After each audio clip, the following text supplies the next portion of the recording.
Well, hi, everybody, global family. This is Heather Lockett with Lasting Conversations. Ben Curtis is here via Zoom. Hey, Ben. Hello. Hello, Thank- hello, hello. And we already got chatting and giggling, and I realized I would just need to press record because we're having fun already. And so I'm very appreciative that Ben is here, zooming in from Rhinebeck, New York, currently, although you travel because you're a busy dude, and this is a dude show. This is dudes in the best possible way. We might have so many different connotations of what dudes are, but Ben is here bringing the dude. And you have a pod show called Dude, You're Getting Well that That's actually right. starts, it sounds very Om-like, it's very peaceful. You have your CEO of the Dude School, and you're an executive coach, you're a musician, you're an actor, you do all kinds of amazing things. So again, welcome. Thanks for being here. Thank you so much. That was such a lovely introduction. It's a pleasure to be here. Thank you so much for having me on the show. And I'm Thank excited to you. talk about all these things, dude. All And these things, dude. I appreciate Well, the shout out to the Ohm as well, because it took me a yeah. while to keep saying dude till I realized that it has this wonderful kind of soothing quality. And Can you so, do it now? I don't want to put you on the oh spot, yeah, but can you? totally. All right, let's do So it. sometimes I do it with the guys when we're in a group at the end of a meditation. So we'll all take a deep breath in and hold it. And on the count of three, we'll release our breath with the sound of dude, like okay, 3, 2, 1, dude. That's great. That's great. That's fantastic. Well, because that does a lot of things. That does the centering, that draws in the breath, that brings the mind into what we're all here for.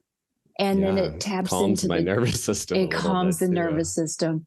And, correct me because I won't have the verbiage down correctly, but you're not just talking, He-Man guy dudes. This is the dude of pretty much anybody, but, male, identifying male, maybe not even gender specific. So explain your version of dude. And I'll go ahead and throw out there the divine masculine, because we're in a different kind of maleness right now. And it's very, very exciting. Well, I'm glad you're excited. Yeah. There's a lot of opposing views out in the world. And the first thing I want to throw out to our audience before I answer that question, and I'm going to ask you again after I answer the question, but before I answer the question, when I say the word dude, what's the first thing that comes to your mind? So for you, Heather, since you're here live, what's the first thing that comes to your mind?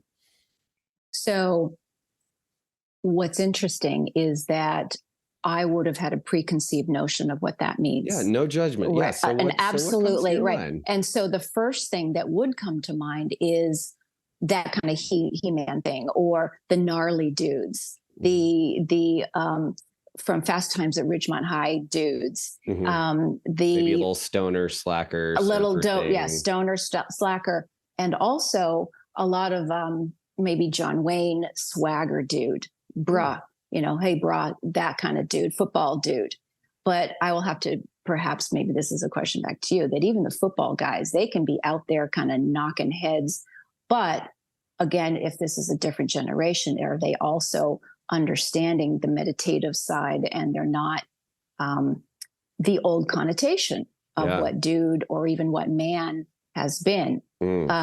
So I hope that answers your initial questions. Oh, what a great answer. I love that. I tend to wear a shirt that says dude school, and people are like, what's that? And I said, that's a great question. I ask them what they think a dude is, and then I tell them. There's no answer. There's no right answer, by the way. I have a friend who loves to research things. So of course we've looked up on ChatGPT, like the origin of dude. And it actually came from this sort of fashion era, the French fop, and I believe it was the 1600s, and when the makeup and the dudettes, it was those kind of, it was a dramatic flair of a person in a way. And so I'm not really sure how it went from that all the way to like Dude Ranch, right. because that's kind of where, we got the, hey dude, like it was a cowboy thing, the raspy voice. And then we got Jeff Bridges playing the dude, Yeah. Of maybe our generation. I'm not even sure if the new generations know about Big Lebowski, but it was such a As cultural well they should. icon. Yeah. And Right. and he sort of played the idiot savant because yes, he smoked pot and was the quintessential slacker. He didn't have a job. That was the point. But he had this brilliance and he just had a beautiful love of life. And I'm a surfer, but the whole dude thing started because I was the face of Dell computers and I became branded as the Dell dude, as their face. And I I'd gotten arrested at one point, and we'll talk about that later, but the career ended and I lost a lot of money and I felt like I lost a lot of clout in the acting industry, and it was over some cannabis. And I started to, people would be like, hey dude. And that was like a source of shame. It was a constant reminder that I blew a $500,000 contract and that I did not have my crap together, so to speak. Now, granted, I was dealing with PTSD. This is like during 9/11. I was living in ground zero. Fame also comes with a certain amount of trauma and hyper responsibility that for a teenager is not natural for any adult to have that level of kind of pedestalness for a role that for me felt superficial when I felt like, we're going into World War III, like we have bigger things to talk about. So I was just unwell. Right. And it kind of dawned on me as I began to get well and do men's work. And I haven't had a sip of alcohol in 12 years. I got sober. I had to, men were nurturing me and I was re-nurturing a relationship with men that I didn't know I had any complications with. I love my dad. But I find it was so rare that I had a loving father. And I began to learn that the more men I spoke to. And I also realized I still didn't trust, while I trusted my dad, I didn't trust most other men, and that I'd been trained this way. And so as I got better and all these things happened, I started putting, after I got arrested, this tagline went across Fox News, and while I was still in jail waiting my, slap on the wrist and release, which is what it was really, was dude, you're getting a cell. Because the tagline was, dude, you're getting a Dell. And I actually have on this board over here, I have a cutout that says that from a newspaper clipping with my mugshot across it that a paparazzi had snagged. And I started reclaiming it. I'm an actor. I made a show about it and kind of freeing myself of my own prisoner. Like I wore all these things and shame and victim as a badge of a scar, but it kept me stuck as a victim. And as I started releasing it and creating theater about it and talking about it, I was like, wow, I'm getting better. And so are all these people. And one day I just put in a hashtag, dude, you're getting well. And my friend didn't even call me. He just sent me a text, screenshotting it, being like, you found your brand. Congratulations. I just got goosebumps. And on this show, when we get to the goosebumps and or tears, we're really nailing it. I love it so much. Yeah. Because there's so much. That's so cool. And not to interject, but there's just so many nuggets you're throwing out here where something that is, most of us have our down to our knees moments. We just do. And when we're ready to claim ourselves, really is when we're on our knees. Mm-hmm. Just hate to say it, but it's kind of like that, I guess. So, but the next level is publicly. So to have it very public like that, and that you had that billboard, is it, as a young person as well, a young adult. Yeah, that's very unnerving. Yeah. And so I love everything you were just saying. That from all of that, and you've done your work, and then you've done your work some more. Comes a whole new life, a whole new brand, if you will. Yeah, thank you. Yeah, and what's cool just is amazing. My wife's parents are both her father's a veteran and her mother works in the veteran hospital in mental health, And so we get to talk about men and mental health all the time now. And I've gotten to play a few soldiers on TV and Law and Order and a film. I feel like I can finally understand a little bit of what soldiers go through based on the programming I've had of a sudden war and a sudden shift in my psyche, conscious, and experience that has an emotional impact. Like I was very unwell, and I couldn't even, and this was at the height of my fame. I was at NYU. I had a beautiful apartment. I had 6 figures in my bank account. I was about to sign a $500,000 contract.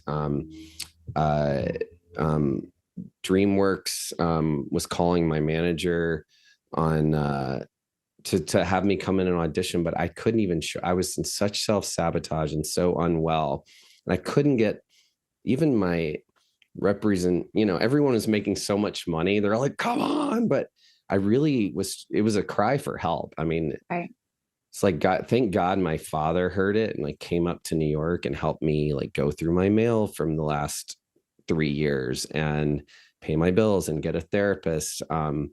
Because I was a young person. So of course I was just doing all the things like that you do, like drugs and alcohol and spending and intensity.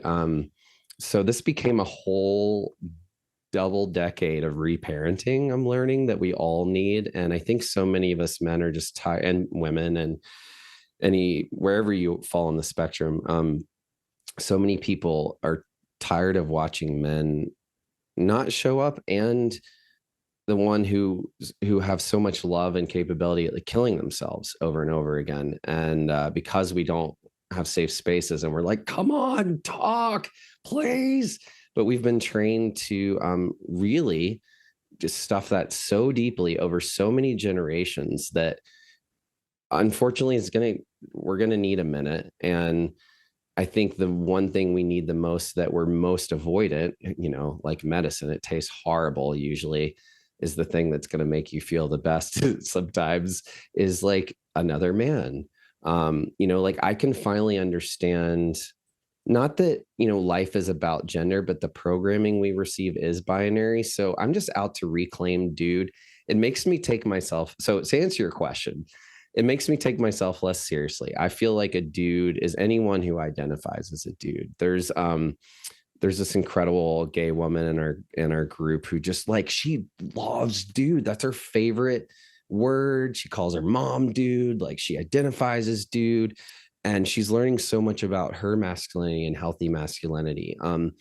There are non-binary people who are having breakthroughs as a result of being able to talk about masculinity in a safe space. But this was created originally intentionally for men, so that we, who are also afraid of each other, could realize that we are the very answer. We're the thing, so that we get to say what dude is. Like you get to reclaim it. We shout it out at the end of every meeting. I have these guys like imagine sending like a giant Batman beam into the sky, or like a Care Bear stare. Our hearts are exploding up in this giant beam where maybe some man somewhere is like, what's that light? Maybe I should walk that direction. So that's kind of my goal in reclaiming dude and talking about it. Is the thing that was my biggest shame and pain is actually what I learned as I was talking, is which is why I'm just telling my story, because I learned if I just tell what, so that it's going to help and heal someone. Because if we speak our truth, that's the thing that sets us free. Because we each have our own truth, and it's our medicine on our hearts that we each have to offer. So I think if we're not actually coming together to share our truth, that we're also not offering our full heart to each other and our full potential to humanity. And we're robbing each other of that gift. I can't even, my cheeks are hurting. I'm smiling so big and hard. That said, this is some serious stuff here. Mm-hmm. However, the smile is from it. I think it's really the very liberation of what you're talking about. And so many themes that you brought up having to do with safety, having to do with, we've been so used to being afraid of each other, but men on men being afraid of each other and not being allowed to have feelings and emotions. And what is a safe emotion? And where have the dads been? And, don't get me started on the Mad Men generation. God bless them, because it put them in the hospital and in early graves. Oh, yeah. Right. And then it beat the wives, and on it went. So now the tide is turning. It's done already. The 100th monkey has already sung, where it doesn't have to be like that anymore. And so that even the older guys, and hopefully especially the older guys with the wise wisdom, can put their swords down, their swords against each other. Yeah. And then against the world, and against themselves too. And against right? themselves. It's all of it. And same with women, because we do the same crazy ass stuff. Yeah. And it's and the programming is slightly different, but it also, I see women get turned against each other all the time. I was just going to say that we are the meanest towards each other. And then I think probably vice versa, but then we can be pretty mean ass against our guys too. But you also know how to, like, if you see another mom, like no other guy is going to understand quite like you will understand that mom. And if she had a miscarriage, if that woman had a miscarriage, no other man is going to understand what the man in her relationship is feeling. And that's also something that we don't talk about. If 1 out of 4 women who are trying for pregnancy have miscarriages, then that means also 1 out of 4 men are experiencing trauma and grief that we're not talking about, because they don't believe we're not allowed to, because we didn't carry it.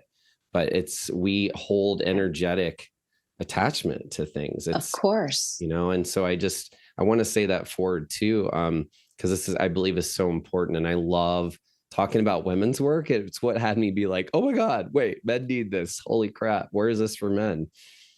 But it's even. This is what a partnership is. Babies cannot exist without both. And so the emotions, the DNA, all of it is equally valid. Now, what you're saying about in somebody's shoes, of course.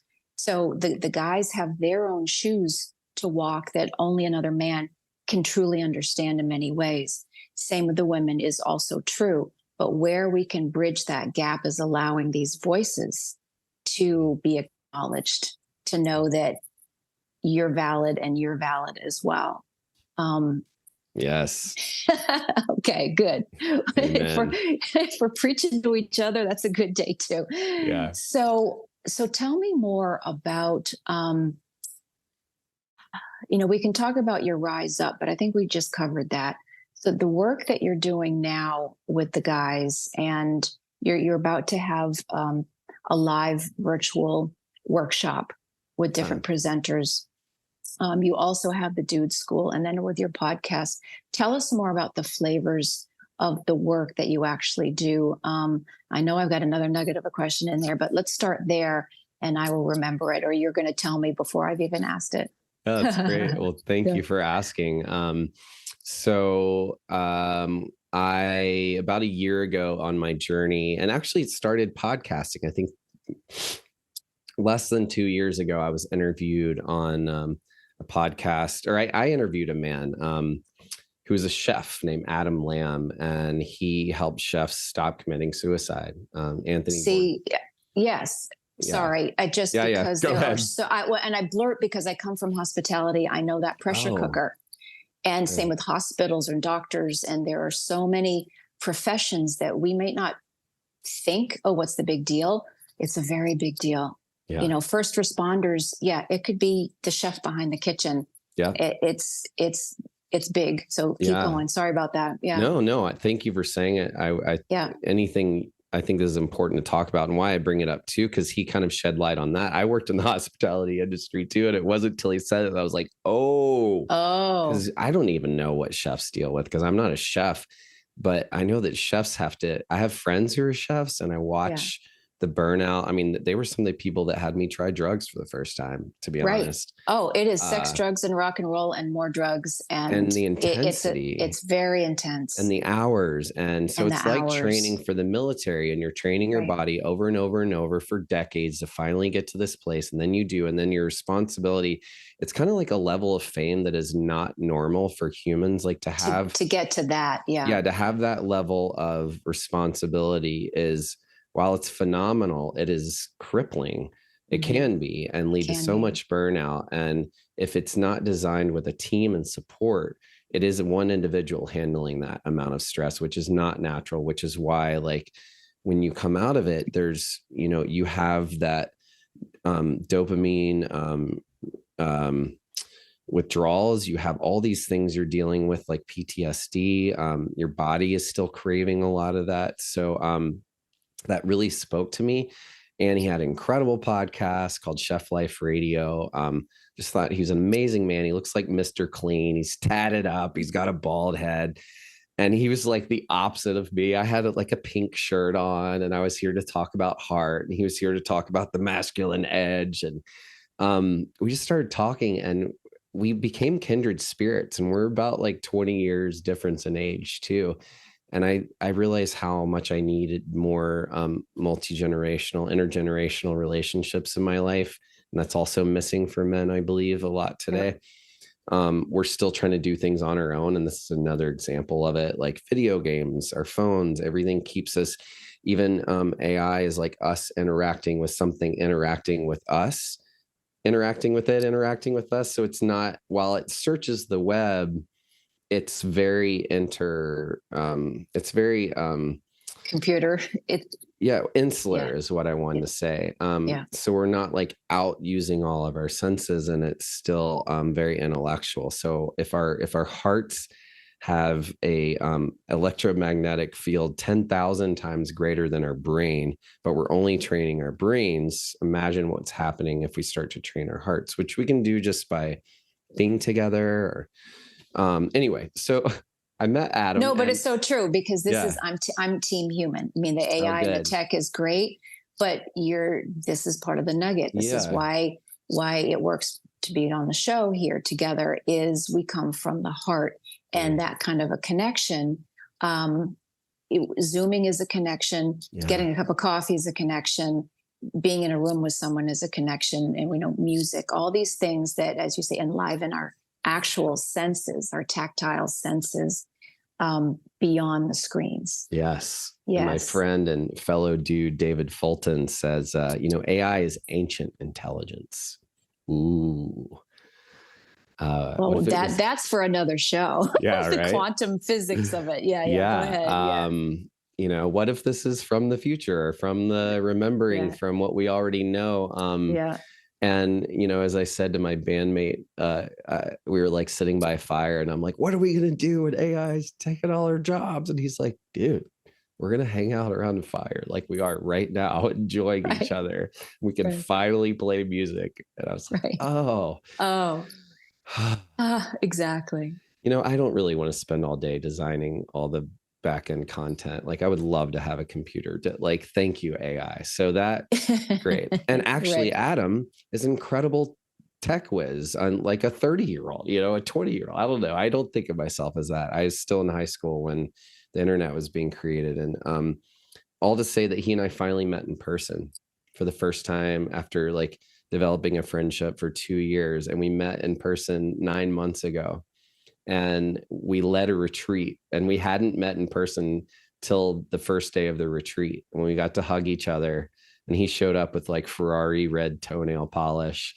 And I was like, this dude's awesome. He's like, I'm here to bring the masculine. And I got a little extra surprise for my feminine. I realized, we kind of realized by the end of the weekend, it was like, I don't know if you've seen that movie, Step Brothers with Will Ferrell, and little bits at a time. And at one point they're like, do you want to be best friends? And they're like, are we about to be best friends? Yeah. It was kind of that moment where these two grown men were like, are we best friends? Did that just happen like in this one weekend? And we realized we were like the business partner each other's been looking for. We're both, I've been running a men's group by myself. I'm so tired of doing it alone and preaching this. I have an advisor and a producer and an assistant, but it wasn't the same thing as like leading, having another leader there. And Adam has become that. And so together we created Dude Nation emerged. And so I'm the CEO. He's the COO and president, and we have an incredible relationship together. And he's been doing rites of passage for men, young men, fathers, for 20 years. I mean, since probably before I even knew what men's work was. And he does a lot of sacred space holding and all these things that are very important to me. And I believe if we can come back to these basics, anything is possible. And we did an entire weekend here in the Hudson Valley on grief and rites of passage. And we had a death doula come, and we got to talk about our funerals and our death and what's incomplete for us and the deaths that have been incomplete. And it all came out of a conversation because I posted something about this retreat, and we call it the Dude Deep Dive. And I'll tell you our various offerings, but this beautiful man called me named Anthony and said, I don't necessarily want to be a participant on your retreat, but I want to make sure you're talking to these men about death. And I was like, whoa. I mean, sort of, but not actually. That's not in the way, not that clearly. He said, great. Would you like me to facilitate a conversation? I'd be happy to, if you want, like, maybe it's just your thing. And I said, no, actually, like, this guy's sells out Omega every year. And he was like, yeah, I'll come sit with your dudes and hold a death cafe with you all. And God, it was extraordinary. Since then, we've been invited to be at Omega. So we're actually going to be leading a 5-day retreat there this June. Cool. And Omega is beautiful. This is the Omega Institute. The Omega Institute in Rhinebeck, New York. And I've been there a couple of times with Anita Morjani. So she took us on a death journey. Oh, wow. And came back because she died and came back for real.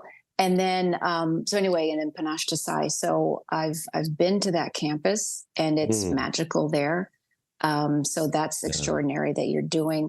And it's a godsend. It was really it really is. I met a guy at a farmer's market that's like, you're talking about masculinity. Well, I work at Omega and someone needs to know about you. And I was like, thank you, angels. Like, that was cool. It's very cool. I haven't gotten to take a class there yet. We just moved here 2 years ago and it's 20 minutes away. I'm always leading or gone when they are, but let me just get into it, for the sake of the show and for all of you.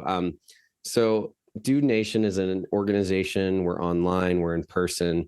We are reclaiming healthy masculinity on the planet. We create safer and braver spaces to men to truly be themselves, to express what's really on their hearts, and to get empowered in what matters to them and showing up for themselves and their lives, and for integrity, authenticity. We're not just here to like coddle people.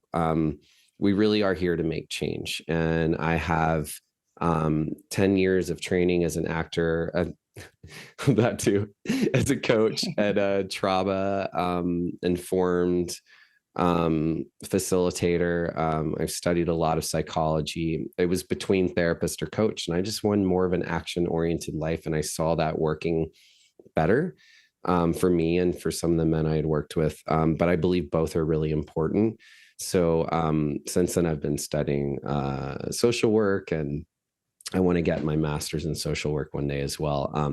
But Dude Nation, is mostly online, and our main website right now is dude.school, because we're still we're rebranding and recreating this whole platform. But we have the Dude Con, which is coming up, which is our global live online summit for healthy masculinity. And we have 10 speakers from around the world speaking on different aspects of masculinity. We have former NFL player Marcus Ogden talking about resiliency. We have published author, drag queen, non-binary, queer theorist Jacob Kelly speaking about queer masculinity. We have Amy Bliss speaking about sex and trauma for men. We have Becky Sheehan speaking about women's work for men and helping genders understand each other. I'm going to be speaking about the importance of self-care and men's work. We have people from all over. So that's a really exciting event. It's the first time this is ever happening. It's $1 to register. And if you go to the dudenation.com/dudecon 2024, thedudenation.com/dudecon 2024. That's the sign up, and it's $1 again, or $49 for an all VIP access to all the speakers. So we want to make it a no-brainer to be there. We were inviting every men's groups and human on the planet to attend. We're daring. And that's February 9th. February 9th and 10th. Yeah. It's coming up in a couple weeks here. And then, like you mentioned, Dude School, which is our online men's masterclass. So if you've never done men's work, or if you have and you'd like to try getting a more updated version of kind of modern, healthy masculinity, we walk you through that. I facilitate the class once a week for 12 weeks, and we take on 12 different topics that men face today, like stress, shame, self-sabotage, money, mindset, purpose, family, sex and intimacy, anger and rage, understanding relationship dynamics. So we do a lot of that kind of work, and it's fun.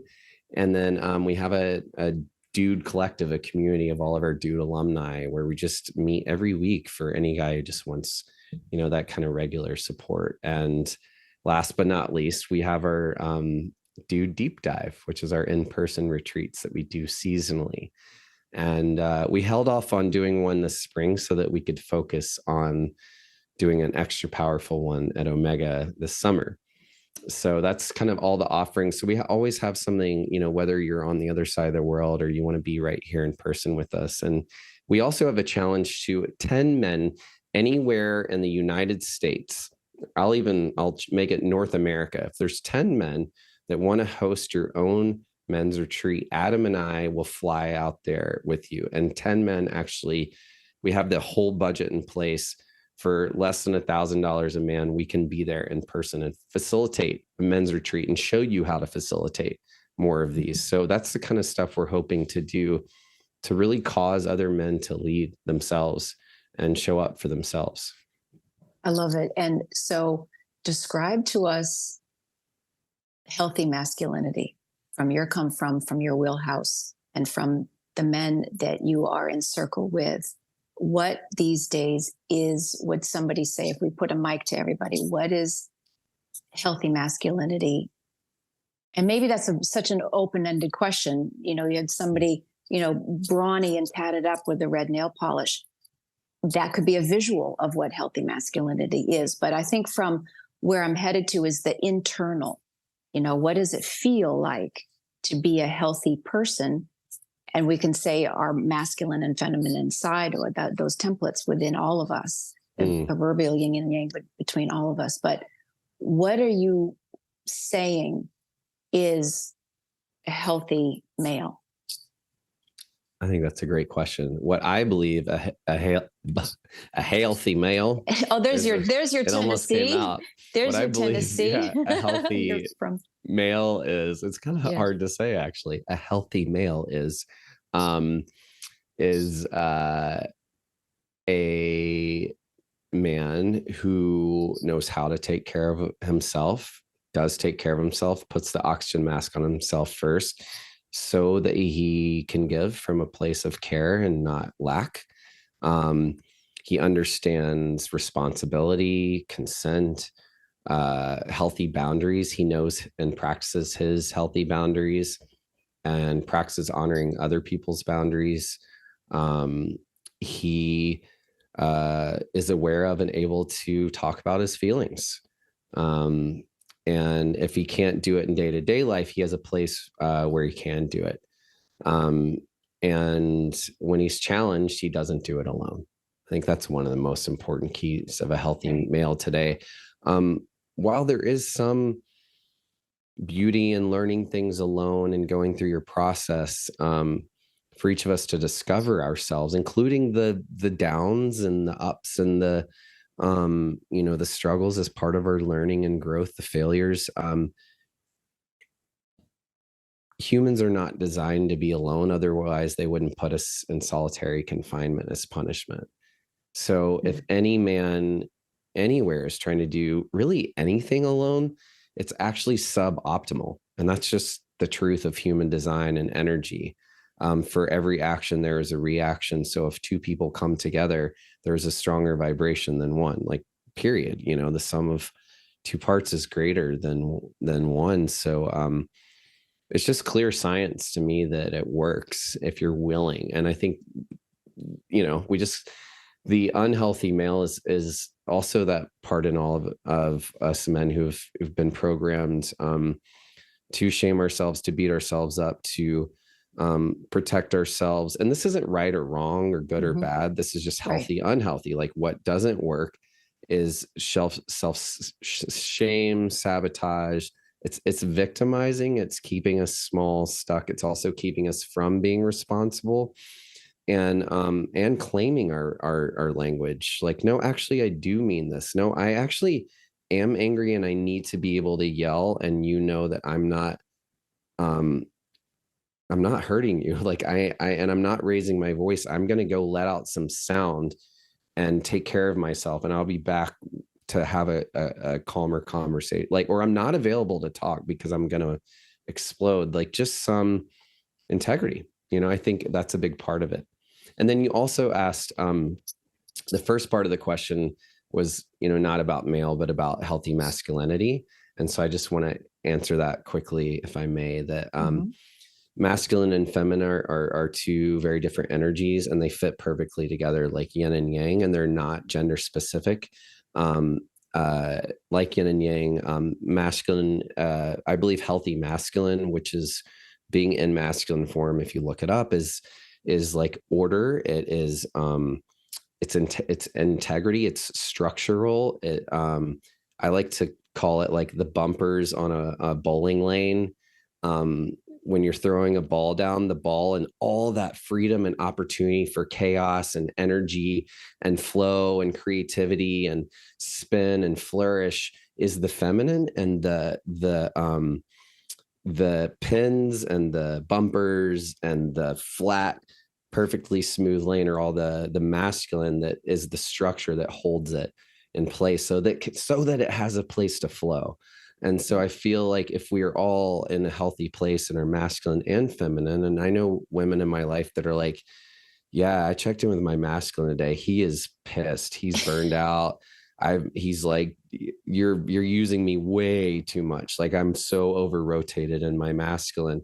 I need some self-care, and I need to go get a foot massage and take a bath and talk about my feelings and maybe have a cry, or like ask for a hug or cuddle my dog. Any of those things. I think I check in and I have the same conversations. Like, am I actually in like flow, and no, I'm going to move my appointments, and I'm just going to go free. Like, am I, and avoiding showing up for responsibility and for my power?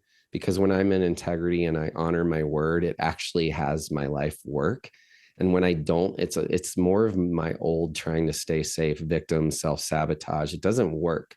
So one other added layer I'm going to put in of why I think humans working together works so well is that I have the kind of friends and men around me that if I am unwell or unkind to myself or unkind to them or hiding or avoiding, they come find me. I even have dudes at dude schools like text me like, your post was kind of weird. Are you okay? Like, how are you? How is your heart today? You've been sending these really sweet messages, but has anyone asked you how you're doing today? I mean, I get these from guys, and that's when I know the work's happening. Yeah. And my coach just was tired of hearing me talk about starting a men's group. So he's like, you have 90 days to start your men's group or you don't complete this program, period. And it was in those 90 days that I started the group, and my father died. And these men held me. And it was the first time everybody's parents die, but once you lose someone significant, and I started talking to other men, I was like, oh no, you all went through this. This is terrible. This sucks. And they're like, I know, but guess what? We got you. And because we've been through it, like you're going to be okay. And it's going to be different and it's going to suck. But this is a safe space to grieve. And actually we're going to check on you and making sure that you grieve, because you can't show up and teach us about grief every week and not let us hold you. And that's the kind of miracles that happens inside of men's work. It turns out men are really good listeners. We just need some practice or some space to be that. Yes. We've been taught to be fixers instead of quiet, stoic, all these things. Yeah. Which is another way to not be responsible for ourselves or those around us. We get, it's a posture, but it doesn't work. It feels safe, but it actually is. You're basically isolating. Putting yourself in quicksand. Yeah. Nothing but isolating. So I love the whole realm of the teamwork and the safe, sacred space, so that guys can reach out to each other in friendship, in bonding, to say, hey, are you okay? Or we've got your back. Now it's your turn. Thank you for helping us. Now it's your turn. Will you let us help you? And that can float both ways. All, men, women too. We're, women being the giver, but do we allow? Do we receive? Certainly, I can go on a whole different tangent about the conversations of bitch idiot, where the cluster of husbands, this is 20 years ago, were saying, oh, my wife's the bitches. But then the women were saying, oh, those guys, they're such idiots. They're idiots. Mm-hmm. Well, I remember quite often saying, well, would you let them do the dishwasher or watch the kids? It just let them do that. And how they're going to do that. And anyway, it's been, I think it's a new generation. So that the allowance for these very conversations, for these groups, for the softening, and yes, the masculine in the women's too, in the women that had to put up. Yeah. Because we've all been afraid of each other. Right. So you deal with this crap. But there it is. But then there has been the toxic masculine within ourselves. Right. And so now I usually call that the fuck uppery, part of the fuck uppery for all of us as humans. And now it's so beautiful. That's probably why I know I can just keep smiling through this whole conversation, is that now that those days are done. And these days, one of these days, our podcast people will be listening and go, what are you even talking about? Because it's so simple, right? Yeah. The kids, it's just so simple. Like, why are you all still talking about gender? Like, right. We're past that. And it's more of that human connection and raising of the kids together in partnership.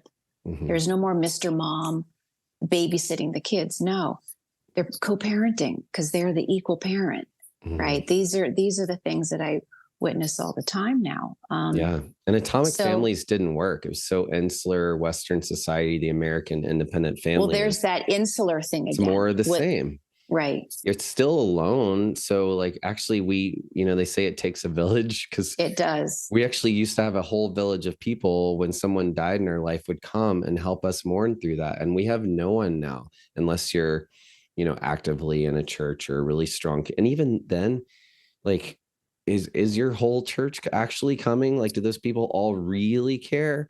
Not really. We're all kind of in it for ourselves. And so I think it's practice for me to show up too. And it said something about the women and the men that really stood out to me. And I'm not going to hang there too long, but, it wasn't the bitch idiot. No. Well, it was right before that. It was kind of like giving each other permission, to learn that, you said women, give so much, provide so much. And yes, they do. But what I also hear from men is like, all I do is give and provide, and I'm never enough. I'm always a piece of shit. And I'm always, messing up. And I'm dying here. And so that maybe one day I can retire and maybe relax. Like if you make it there, and statistics say you won't right now, like this. And, it was that men actually suck at receiving. Men are not great receivers. That's what I'm learning. Like it is, it feels like takers, but I feel like I don't know. I'm just going to make a huge generalization that men have had to overcompensate. Yes, men have been given a lot more privilege, all of that. But I feel like because emotionally haven't actually learned how to fully receive that, it creates these hostile things where suddenly you feel like you need, it's that explosive tantrum of a kid who's like, I need it now, at some point it's going to come out somewhere. So I but think it's been at a practice cost, receiving. right? Yeah, It's been at a cost. And again, if we keep pedalizing and them blaming and stuff like that, I think, yes, historically, the balances have been and can still be out of whack. However, it's been at a cost, like you're finding, like we're finding, and like the mental health providers are finding. These things come at a cost. And it's usually at a destruction towards somebody else, but mostly towards ourselves. Yeah. And so what you're doing and giving voice and giving the high fives and being allowed to be expressive. And I love what you said, even in that, how to communicate within the household or within your relationships, is saying, okay, I really cannot talk right now because this is about to not go well. Can you please give me some space? And that's probably a whole conversation for a whole other show. Or I'm not willing to talk when it's this heated. Like we can't do it this right now. Yeah, right. It's not gonna. Someone's got to say it's not gonna go well. That's my partner and I practice that still to this day. It's like one of the main things. Like when your nervous systems are revved up, how do you do that? And the main thing I want to say when everyone's like, okay, well, this is all great. What do you actually do? How do you make any change? I think one of the greatest ways to connect and practice receiving is asking for help, or just sharing your truth. Right. Just saying like, when someone asks you how you are, being honest. I think that's one of the greatest ways that we can really start to access and change that and ourselves. And that goes for everyone is literally, if you have a hard time receiving even money, and it took me, I worked with a healer to make more money because I had so much internal programming that money was bad and evil and connected to so much.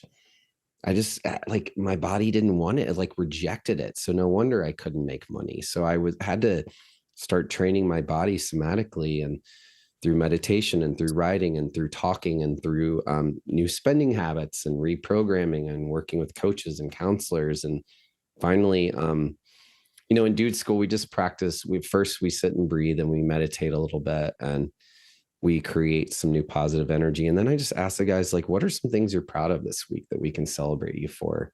And I think that's another great thing. It's so simple, but think about how many hours you spend a day looking at what you didn't do well, or, our negative talk is really powerful. So I believe any little clues and tips you can give yourself along the way, they're actually like putting money in the bank. They're creating new neurological pathways. I mean, the science that's happening is you are creating a new brain wave, and like a new dog, you're reinforcing it with those treats, and positive reinforcement works 10,000 times better than any form of punishment, no matter how strong or small.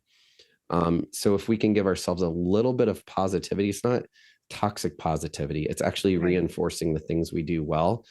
Like if you tell your husband the things that he does well, or your partner, he's going to do a lot better than if you shame him for the things that he's not doing.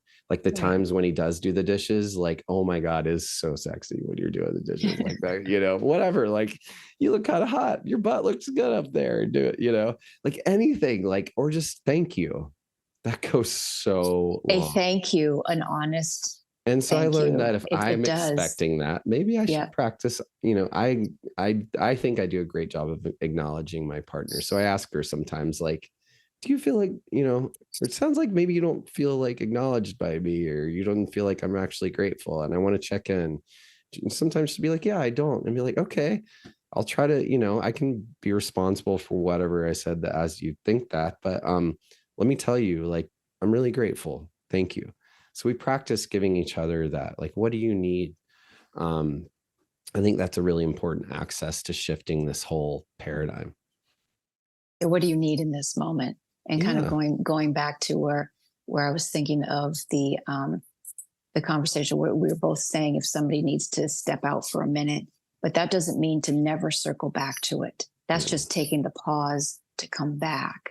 Yeah. Because again, whether it's real or stereotypical, they're the avoidance, right? The guys that will literally never want to talk about anything. And so this is reframing that on both sides, whatever kind of household you are, to say what maybe one needs a moment to just take a pause, but here's now a safe container that we're going to talk some stuff out. Yeah. And that's it.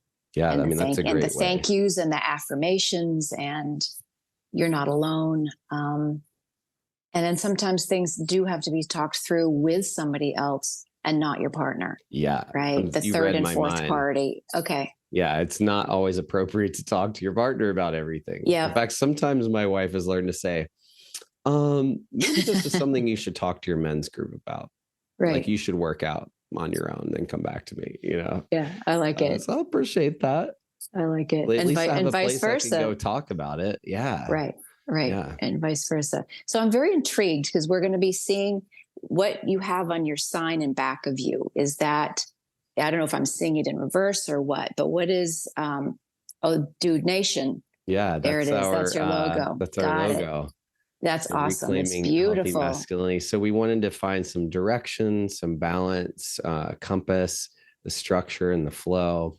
So that's the direction we're taking. And we really, I mean, men or women, however you identify, we really would love to have all of you at DudeCon. So anyone who's interested, please let us know or just show up. It's $1. So that's great. Or buy it for buy it for your husband or boyfriend, right. They say, no, it was $1. It was $1, right. But then it'll be up to them to click on it or not, right? Yeah. I mean, but great. Consent is awesome. I have some couples who are going to invite their partner to come watch some of it with them. I think that's pretty cool. So they can talk about it together. Yeah. You don't have to be or you don't even have to be in a relationship, for any of this stuff, but we're all in a relationship with someone. Exactly. And with ourselves, it comes back to ourselves. And then do we want a relationship? Are we ready to be a healthy person in a relationship or not? So if you're single, go to DudeCon also. Yeah. I mean, I really believe it starts with us. In fact, I work with a lot of single men one-on-one too. And a lot of what we work on is just cultivating their relationship with themselves. And the more they learn to love themselves, the more they attract healthier partners. And I think we're great reflectors. And so whatever we're going through, we can often attract. So I really say, be really intentional if you want to have a healthy relationship in your life. Like the more specific you could be with the universe, the more easy it is for the universe to give it to you. Because if you're like, I just want someone who's got all the money, and then they have all the money, but they're a total asshole, like you want to be specific. Right.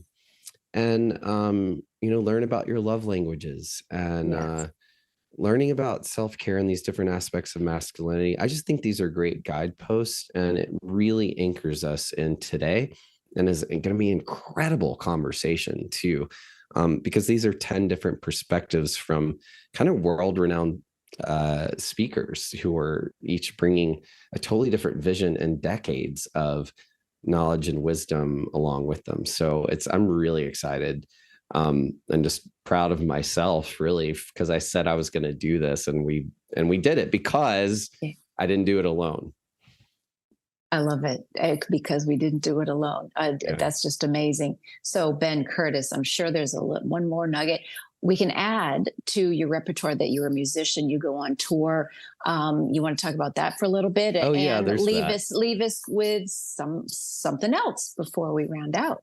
Sure. Well, I'm in a band, Dirty May, MAE. And Dirty May is just how she sounds. She's a little dirty, a little sassy, a little classy. And it's with my wife. And we fell in love at a time. I've been a musician my whole life. You'll hear me talk about a lot of different things. I do what I love, and that's part of my self-care. And I really encourage other people to do that. Like, who has time for that? Well, I have, it's extraordinary that I have this business. I'm also an executive coach. I'm part of treehouse.coach, which is an executive coaching collective.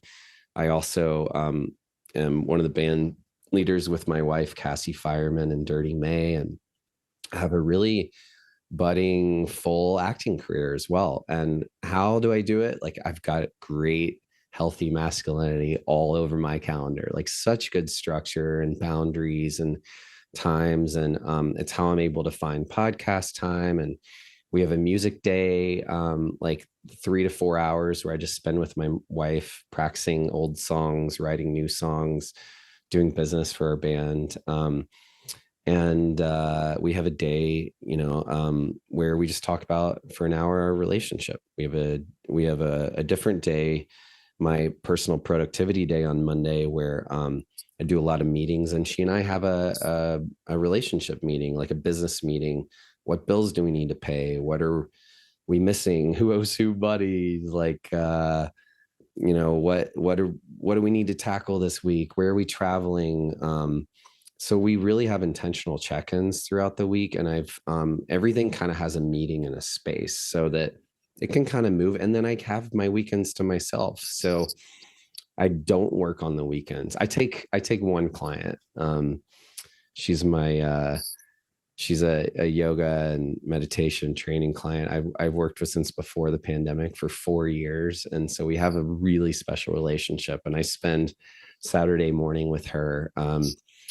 And she actually works with Live Nation and travels the world with all these huge, incredible bands that I just dream of meeting one day. That's I just great. get the occasional t-shirt from her, but she's incredible. And I just love my clients and I love what I do. And I have a personal training and yoga background. And being an actor and musician, if we're not well, it costs us a lot of money. I mean, being a coach, running your own business, if you don't make time for your wellness, you're forced to make time for your illness. And it costs a lot of money. Any injury costs me time and rehabilitation. I broke my wrist snowboarding last year because I'd gotten so good at surfing. I was like, I'll try snowboarding. It was incredible. I did great. End of the season, broke my wrist 4 weeks before my wife's biggest solo show ever, releasing her new album live on stage in New York City. And I was her lead guitarist.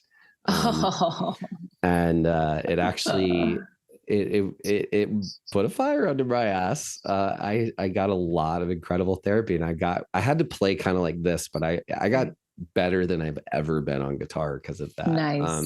Nice. And yeah, the music, it's kind of New Orleans-y and folky and bluesy. Three of us write: Cassie, myself, and our bandmate Robbie Frost, he's like a brother from another mother, old soul from Ohio, and he sounds like a Dr. John from That's New super Orleans. cool. I had a quick listen. It's really fun. It's dancey so and very fun. Yeah. And it brings us so much joy. So, right. I love life, and I don't have to give any of it. I kind of call myself a parallel entrepreneur, and I get to coach all kinds of different artists and professionals, and it's all about, like, we're kind of doing the same thing, just under different vocabularies, maybe, because it's all under the guise of integrity and self-care and showing up for yourself and handling mitigating the risk and handling the challenges. And there are tools that work. Like, if you don't have a morning routine or a self-care container, a toolbox that you use, which could include people in your life or accountability. Of course, we go to our old, like, not as healthy habits. And our body's smart. It knows how to, like, nurture us in ways that are kind of secret and feel good, even if it feels shitty the next day. Like, we know kind of how to sneak around, but it's that Marianne Williamson quote, and Nelson Mandela, it's, our light it's not our darkness that frightens us, it's our light. And I think we just get to practice being in our light. And that's what I want to leave everyone with is, and your darkness is beautiful, but if you don't practice showing up and allowing yourself to be seen, you're robbing the world of all your light. And people love you and need you, and there's no one else like you in the world, including just you, Heather.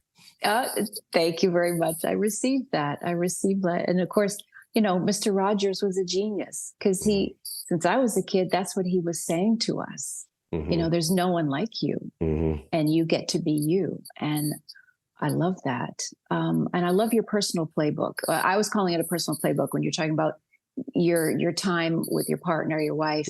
I was thinking of it as a personal playbook. Like you go, okay, today is this, and this is our schedule, but it's spacious and full of love and joy and fun and play. But yeah, we get to remember to schedule those things, to schedule the play and then the conversations. And let's talk about the bills. And that's all part of the self-care that then cares and nurtures the rest of the world, the ripple effect, the proverbial ripple effect. You said it. Yeah. It's wild. I feel like we could talk forever about anything. So I know, but I have no idea how long I talked. I know I did a lot of talking. So I'm just going to remove the shame and judgment. And I just want to say that kind of for the sake of time, I just hope that anything I've said has helped someone today. And I've just feel lit up in your presence and your listening. I know you're a really good listener, and it's allowed me to feel comfortable and be able to be seen and forward. So thank you for the gift and the space of healthy masculinity and divide everything that you were for me today. It's been really easy and wonderful and fun and light to be here with you as we talk about these things that are important and sometimes heavy. Thank you so much. Grateful. Thank you so much. And yeah, we could just keep buzzing on, and maybe I'll see you at Omega or one of my trips back up north. This is amazing. Thank you. And I want to come down to Florida. It's so cold come to here. Florida. I'm ready. Come on down to Florida. Come. Yeah. That'll book some cool music. Sidebar when we stop recording. Well, come on down to the Brewhouse Gallery, Lake Park, Florida. I'll give a plug out to the Brewhouse Gallery, Lake Park, Florida. It's very fun. It's a fun music venue and art venue. Cool. So okay. It's very fun. We kind of have a really cool musician bunch around here. We've been collecting there's a few different hubs in Florida where we're looking to, we're a long way away. So we want to make sure that we have a few things going on if we can come down there. We get a bunch of dudes in a van or on a plane, but I love it. Bunch of dudes and my wife, God bless her. Actually, we hire a lot of local musicians now too. So one of the cool things she and I have learned to do is travel, and we can, we've got a lot of our music notated now and things that we'd like to work with new and local artists wherever we go. Fantastic. So we hire local people too and support local music venues. So I love that you gave that shout out to them. Yeah. They're in my heart. So Ben Curtis, thank you so much. Thank you for your time. I know your time is very precious, and you are one busy dude. And good luck with DudeCon. I know that's coming up in just another couple of weeks. So all of you hop on and join. It's only $1. And if there's one more thing you want to raise a glass or say a little goodbye somehow, do you have a sign off of some sort that you? Yeah, dude, you're getting well. Thank you. That's it. Cheers, everybody. Thanks for listening. Thank you for being here. And if you would like to be a part of the show, please send emails to podcasts@lastingconversations.com. Find us on Facebook, Instagram, and YouTube. And please remember to like, review, and share this show. This is Lasting Conversations. We get to the heart of everything.